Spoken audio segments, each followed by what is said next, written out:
Behold, the day of the Lord cometh, and thy spoil shall be divided in the midst of thee. For I will gather all nations against Jerusalem to battle, and the city shall be taken, and the houses rifled, and the women ravished, and the city and half of the city shall go forth into captivity, and the residue of the people shall not be cut off from the city. Then shall the Lord go forth and fight against those nations, as when he fought in the day of battle. And his feet shall stand in that day upon the Mount of Olives, which is before Jerusalem, on the east, and the Mount of Olives shall cleave in the midst thereof toward the east and toward the west, and there shall be a very great valley, and half of the mountain shall be removed toward the north, and half of it toward the south.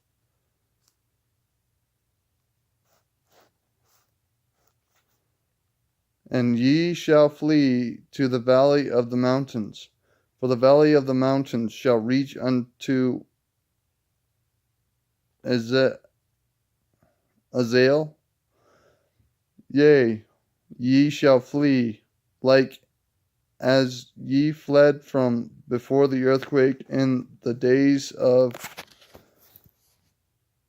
Uzziah, king of Judah. And the Lord my God shall come, and all the saints with thee. And it shall come to pass in that day that the light shall not be clear nor dark,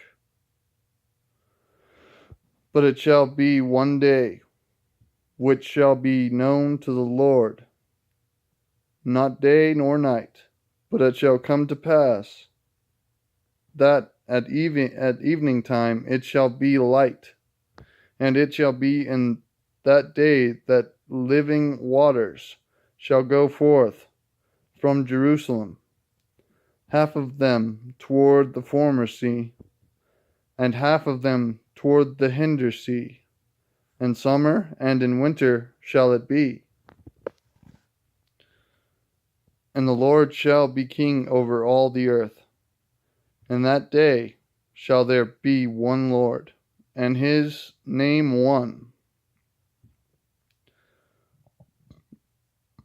All the land shall be turned as a plain from Geba to Rimmon, south of Jerusalem, and it shall be lifted up and inhabited in her place, from Benjamin's gate unto the place of the first gate, unto the corner gate, and from the tower of Hananel unto the king's winepress.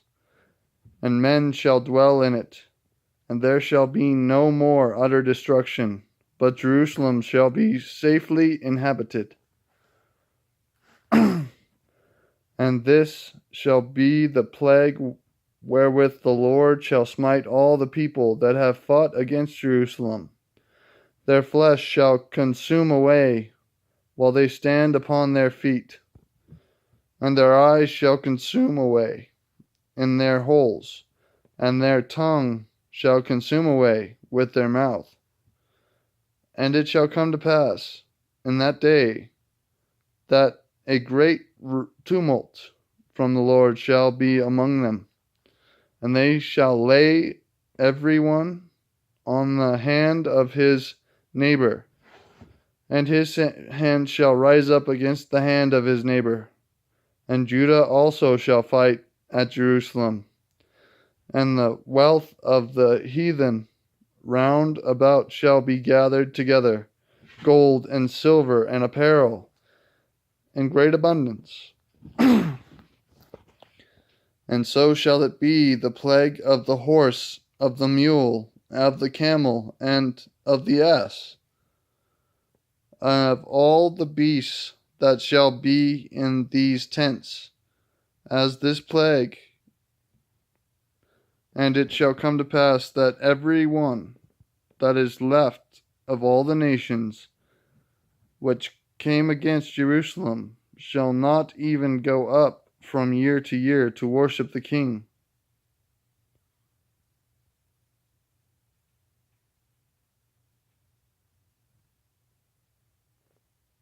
Oh, so shall even go up from year to year to worship the king, the Lord of hosts, and to keep the feasts of tabernacles.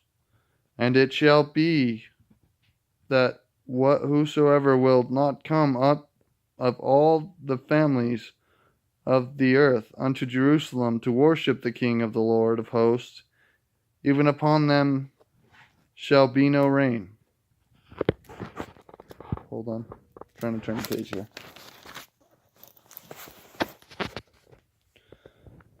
And if the family of Egypt go not up, and come not, that have no rain, there shall be the plague wherewith the Lord will smite the heathen that not come up to keep the feasts of tabernacles. This shall be the punishment of Egypt, and the punishment of all nations that come not up to keep the feast of tabernacles. In that day shall there be upon the bells of the horses holiness unto the Lord, and the pots in the Lord's house shall be like the bowls before the altar. Yea, every pot in Jerusalem and in Judah shall be holiness unto the Lord of hosts, and all that they that sacrifice shall come and take of them, and seethe therein. And in that day